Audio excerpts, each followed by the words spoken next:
গত 2 দিন পূর্বে একটা ভিডিও দেখে আমার খুব খারাপ লেগেছে। হৃদয়টা ভেঙে চুরে চুরমার হয়ে গেছে একটা ভিডিও দেখে। সেই ভিডিওটা হচ্ছে ঢাকার মিডফোর্ড এলাকায় সোহাগ নামে একজন ব্যবসায়ীকে কিছু সন্ত্রাসী ব্যক্তিরা তাকে ইট দিয়ে বড় বড় পাথর দিয়ে এমনভাবে আঘাত করেছে, সজোরে আঘাত করে করে বিবস্ত্রহীনভাবে একটা মানুষকে তারা অন্যায়ভাবে হত্যা করেছে চাঁদা না দেওয়ার কারণে। আসলে যারা এই কাজটা করেছে তারা প্রকৃতপক্ষে মানুষ হতে পারে না। তাদের চেহারা দেখতে মানুষের মতো হইলেও, তাদের নাক চোখ কান পা সব কিছু মানুষের মতো হইলেও আসলে তারা প্রকৃতপক্ষে মানুষ নয়। প্রকৃতপক্ষে মানুষ হলে তারা কখনো এরকম পশুর মতো কাজ তারা করতে পারত না, ঠিক কিনা? তাদেরকে দেখতে মানুষের মতো লাগলেও আসলে তারা মানুষ নয়, মানুষরূপী জানোয়ার। মানুষরূপী জানোয়ার ছাড়া একজন মানুষকে এইভাবে কখনো হত্যা করতে পারত না। এই সোহাগ নামে যুবকের 2টা সন্তান আছে। এই সন্তানগুলো কান্নাকাটি করতেছে। এই সন্তানগুলো যখন এই ভিডিওগুলো দেখছে, দেখার পরে সন্তানরা বলতেছে যে আমার বাবারে এমনভাবে মারা হয়েছে নৃশংসভাবে। সন্তান বলতে বলতে সন্তান ফুপিয়ে ফুপিয়ে কান্না করতেছে। শুধু সন্তানই কান্না করতেছে না, পুরো পৃথিবীর মানুষ যারা এই ভিডিওটা দেখেছে তারা সবাই কান্না করতেছে। 3 সেকেন্ড 4 সেকেন্ড 5 সেকেন্ড এই ভিডিওটা একবার যে দেখেছে, পরবর্তীতে সেই ভিডিওটা দেখার মতো দুঃসাহস আর কারো হচ্ছে না। শুধু মুসলমান নয়, হিন্দু পরিবারের যে মানুষগুলো এই ভিডিওগুলো দেখেছে তারাও এই ভিডিও দেখার পরে দ্বিতীয়বার এই ভিডিওগুলো দেখতে চাচ্ছে না। এতটা নির্দয়ভাবে পশুর মতো আচরণ করে একজন মানুষকে মারা হয়েছে, যেটা আইয়ামে জাহিলিয়াতকেও হার মানিয়ে যায়। মানুষের মনের মধ্যে একটুও দয়া নাই, মায়া নাই। দয়া মায়া সব কিছু কেমন যেন বিলীন হয়ে যাচ্ছে আস্তে আস্তে। আমাদের দেশটা কেমন যেন হয়ে যাচ্ছে দিন দিন। একটার পর একটা ঘটনা ঘটেই যাচ্ছে, একটার পর একটা ঘটনা ঘটেই যাচ্ছে। কোনো সুস্থ বিচার আমরা দেখতে পাচ্ছি না, ঠিক কিনা? আল্লাহ রব্বুল আলামিন সূরা আর মায়েদার 32 নম্বর আয়াতে রব্বুল আলামিন ডাক দিয়ে বলেন, ওমান কাতালা নাফসান বিগাইরি নাফসিন আও ফাসাদিন ফিল আরদি ফাকান্নামা কাতালান নাস জামিআ।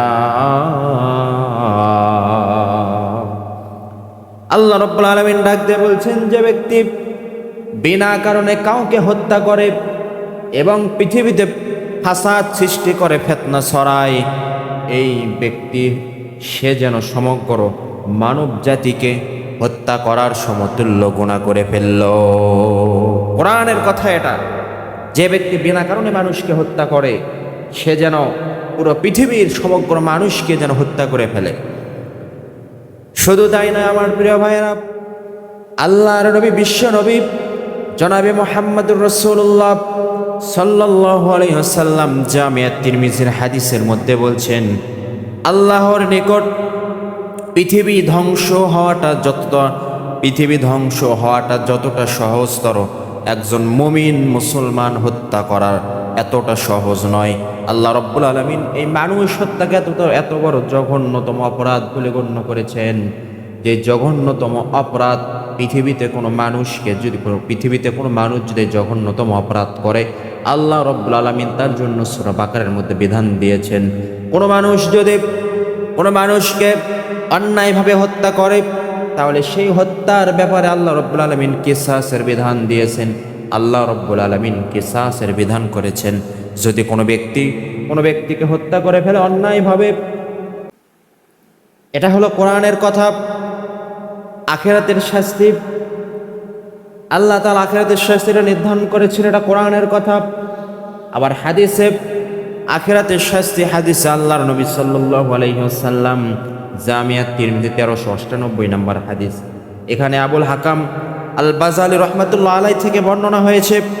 তিনি বলেছেন, আমি আবু সাঈদ খুদরি ও আবু হুরায়রা রাদিয়াল্লাহু আনহুম থেকে বর্ণনা করতে শুনেছি, রাসূলুল্লাহ সাল্লাল্লাহু আলাইহি ওয়াসাল্লাম বলেছেন, আসমান জমিনের মধ্যে বসবাসকারী যতগুলো মানুষ আছে, যতগুলো লোক আছে, সমস্ত লোক যদি মিলিত হয়ে একজন ব্যক্তিকে হত্যা করে ফেলে, একজন ব্যক্তিকে মেরে ফেলে, খুন করে ফেলে, আল্লাহ রাব্বুল আলামিন কাল কঠিন কিয়ামতের ময়দানে সমস্ত লোককে একত্রিত করে আল্লাহ তাআলা উপর করে জাহান্নামের মধ্যে ফেলবেন।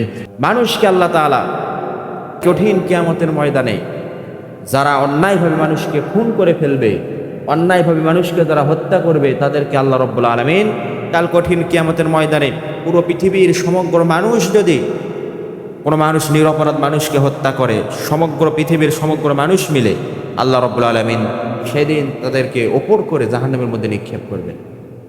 এটা হলো আখিরাতের শাস্তি। দুনিয়ার শাস্তি কি? দুনিয়াতে একটা বিধান আল্লাহ দিয়েছেন, যদি কোনো মানুষকে অন্যায়ভাবে হত্যা করে ফেলে, কোনো মানুষকে যদি অন্যায়ভাবে কোনো মানুষ মেরে ফেলে, তাহলে দুনিয়ার শাস্তি হলো আল্লাহ তাআলা সূরা বাকারার 178 নম্বর আয়াতে বলছেন, ইয়া আইয়ুহাল্লাযীনা আমানু কুতিবা আলাইকুমুল কিসাসু ফিল কতলা। আল্লাহ রাব্বুল আলামিন দুনিয়ার মানুষদের জন্য আল্লাহ তাআলা বিধান দিয়েছেন সূরা বাকারার মধ্যে, যদি কোনো মানুষকে অন্যায়ভাবে হত্যা করে ফেলে, তাহলে নিরপরাধভাবে যদি কোনো মানুষকে মেরে ফেলে, তাহলে এই মানুষের জন্য আল্লাহ তাআলা বিধান দিয়েছেন কিসাস করতে হবে। কুতিবা আলাইকুমুল কিসাসু ফিল কতলা, কিসাস করে তাকেও মেরে ফেলতে হবে। সেই ব্যক্তি যেমনভাবে ওই মানুষকে মেরেছে, তাকে একই রূপ শাস্তি দিয়ে মারতে হবে। ওই একই রূপ শাস্তি দিয়ে যদি মারা যায়, কোরআনের এই বিধান, কোরআনের আইন যদি আমাদের এই বাংলাদেশে কায়েম করা যায়, আশা করা যায় পৃথিবীতে, এই বাংলার জমিনে ভবিষ্যতে এই রকম ঘটনা আর ঘটবে না। ঠিক কিনা? ভবিষ্যতে এরকম ঘটনা বাংলাদেশে আর ঘটবে না। কোরআনের আইন যদি একবার বাস্তবায়ন করা যায় বাংলার জমিনে, কোরআনের বিধান যদি বাস্তবায়ন করা যায়, যেমন করে মিটফোর্ড এলাকায় সোহাগ ভাইকে যেমনভাবে অন্যায়ভাবে হত্যা করে ফেলা হয়েছে, অন্যায়ভাবে নৃশংসভাবে পাথরের আঘাত করা হয়েছে, ওই হত্যাকারীদেরকে ওইভাবে পাথর দিয়ে, ইট দিয়ে যদি সজোরে আঘাত করে করে মেরে ফেলা হয়, ভবিষ্যতে আর এই বাংলার জমিনে এরকম ঘটনা আর ঘটবে না। বারবার প্রতিনিয়ত বাংলাদেশে এরকম ঘটনা রহরহ ঘটে যাচ্ছে।